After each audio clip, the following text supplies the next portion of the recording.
This weekend, music will be in the air in the City by the Sea. The annual Newport Folk Festival is hitting the stage, and joining us to tell us who to watch is Providence Journal music writer Rick Massimo. Good morning to you, Rick. Hi, how you doing? Good. Folk Festival sold out in advance for the first time ever, so the lucky people that got tickets are going to get a little insight on what this festival is all about. How long has it been going on?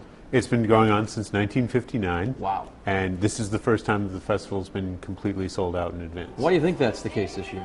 Well, I think when I talked to Jay Sweet, one of the producers, a few days ago, he said that it had to do with the strength of the bill, and it also had to do with the online community that sort of sprung up around the festival. Okay, all right. He said, you know, when I'm interested in an act, I don't have to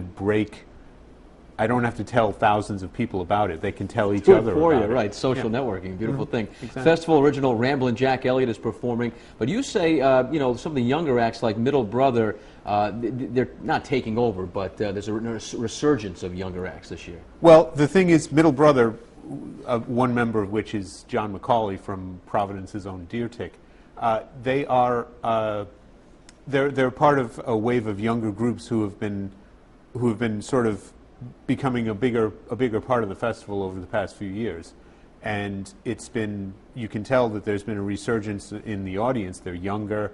There's just bigger audiences each year. Last year, one of the days of the festival almost sold out, and now this year it's more successful than ever. That's really cool. They have local musicians as well, like Brown Bird, who performed on the road show this week. Why should folks want to check out Brown Bird?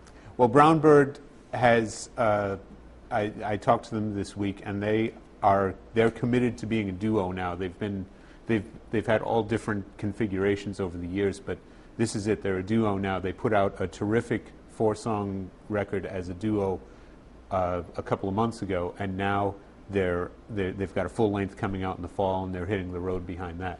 So I'm expecting big things from them. All right, and finally, before we let you go, we hear the tradition of clogging is being revived. What is clogging? Clogging is a form of Appalachian and Mid-Atlantic region folk dancing.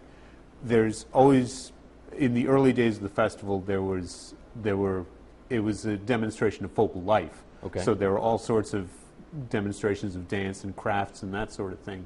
And Jay Sweet told me that he was watching the film Festival, a documentary about the Newport Folk Festival. And saw the clogging? Saw the clogging, and he called up Tal Rodriguez Seeger, who is Pete Seeger's grandson, who's been at the festival many times, and said, we got to do this again. So you have the younger acts, but you have people like Ramblin' Jack Elliott, you have the clogging, and you know they're keeping the tradition alive, and like Jay says, reminding people that this thing started in 1959. Pretty cool. You want to do some clogging for us right now? I didn't bring the right shoes. You didn't bring the right shoes. Good answer, Rich. All right, Rick, thanks so much. And to see a full lineup of the Folk Festival and more, check out today's Go section in the Providence Journal.